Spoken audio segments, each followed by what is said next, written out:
Hello everyone, I'm Genevieve from Floss and Mischief. In this video I'm going to show you how to cross stitch. Let's get going. In my embroidery hoop I have Aida fabric, which is commonly used for cross stitch as it has evenly spaced holes which really help to make your cross stitches even and neat.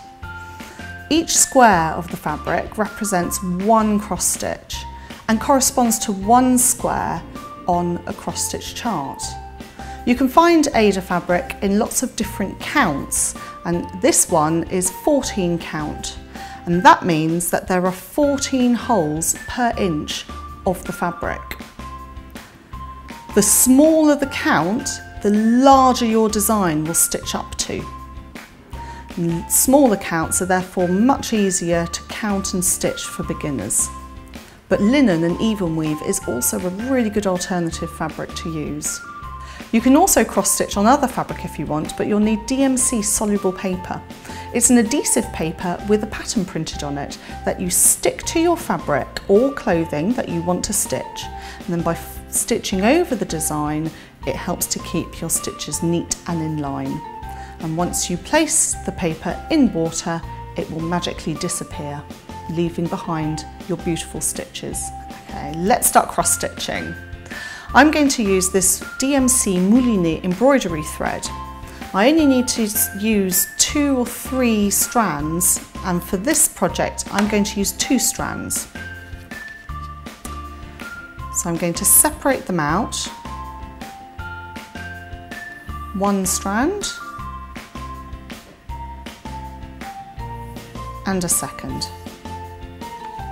The needle I'm using is a cross stitch needle which has a blunt point to go through the holes in the fabric very easily.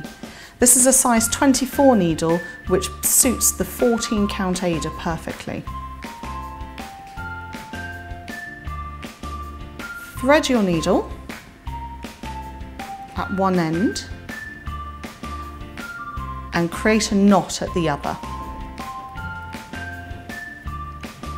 There we go. I'm going to start stitching in the middle of the fabric and the middle of the chart. Your needle about 5 stitches away from where you want to start, to the right, and sit the knot at the top of the fabric.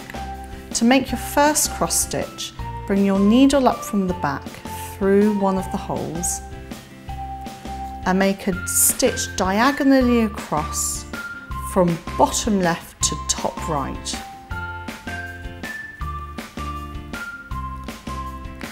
To complete the cross stitch, bring your needle and thread back up through the hole directly underneath and make another diagonal stitch, but this time from bottom right to top left.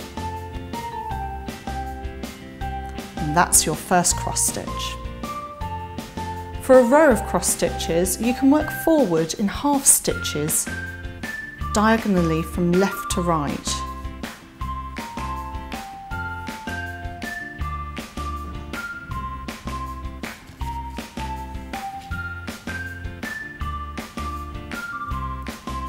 Before then returning from right to left to cross your stitches. Always make your half stitches in the same direction for a neat finish. Once you've completed a row, cut the knot from the top of the fabric. And to finish the project, slip your needle under a few stitches at the back to secure it. And snip off the excess thread.